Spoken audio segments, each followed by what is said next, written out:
আসসালামু আলাইকুম গাইস, আশা করি সবাই ভালো আছেন। তো গাইস, আজকে হলো শুক্রবার 2 তারিখ, ইস্তেমা আজকে দিকে আরম্ভ। তো আমরা বাইরেছি গোসল দেওয়ার নিগে, কারণ ওই ইস্তেমার পানির সময় স্বল্প দিতে আছে, পানির তার মানে সার্ভিস দিয়ে হারা হারতেছে না। হিন্দু গেলাম আমরা বাইরের দিকে এক পাকারে যায় গোসল দিয়ে আর মেলাডি আঙ্গনে যে থাকে ওডি সকালে আইসে এই পাকারে এই পাকার আমি দিকে গেছি চকচকা, এই পাকারে পানি দেন গুলা করে শেষ দিচ্ছে। তার মানে এত মানুষের সমাগম, মানে ইস্তেমায় তো পানি পাই নাই, ব্যাগ মাইস আইসে পাকার মি খালি পাকারে গোসল দেওয়ার নিগে, কারণ আজকে শুক্রবার গোসল তো ধরে নাকবো, ব্যাকে দিয়ে গোসল দেওয়া নাকবো।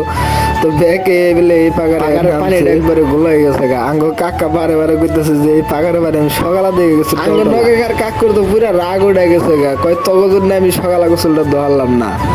এই দুই ভাই না থাকলে বিয়ানো কিছু দিয়ে তো গাইস, ব্যাকে দৌড় পারবার নিচে খেত দেয়, কোনো পাগার পাওয়া যায়, পাগারে গোসল দেওয়া যায়, আলু খেতে দেয়, দৌড় পারতেছে ব্যাকে। আর গাইস, এই খাস করে বেশিরভাগ এই জায়গাটা ওর আগে আলু খেতি আমি দেখতেছি, যেন না হেনি আলু খেতে ভাই এক অন্য পাগারে যায় না, গোসল টোসল দুই হাতের বসে যাবার নিচি। আর এনুকার অবস্থাটা দেখুন অল্প টিকে, এই পাগারের অবস্থা এরকম অবস্থাটা প্রত্যেকটা পাগারেরই। তার মানে সব যেন না হেনেই মানুষ, যেন যাবেন হেনেই মানুষ। আমরা তো ঘুরছি দেখছি, তার মানে আমরা মোটামুটি ভালোই ভাগে গেছিলাম, তাও হেনে যায় দিয়ে মানুষ বই রয়েছে।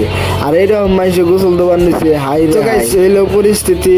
তো গাইস, আমার ভিডিওটা যদি ভালো লাগে অবশ্যই একটা লাইক করবেন, আমার চ্যানেলে যদি নতুন হয়ে থাকেন সাবস্ক্রাইব করবেন। কত মানুষ গোসল দেওয়ার নিচে আবার নিচে, আর কত মানুষ গোসল দেওয়া যাবার নিচে। তো বাই দেবে আজকের ভিডিওটা কিন্তু এ পর্যন্তই।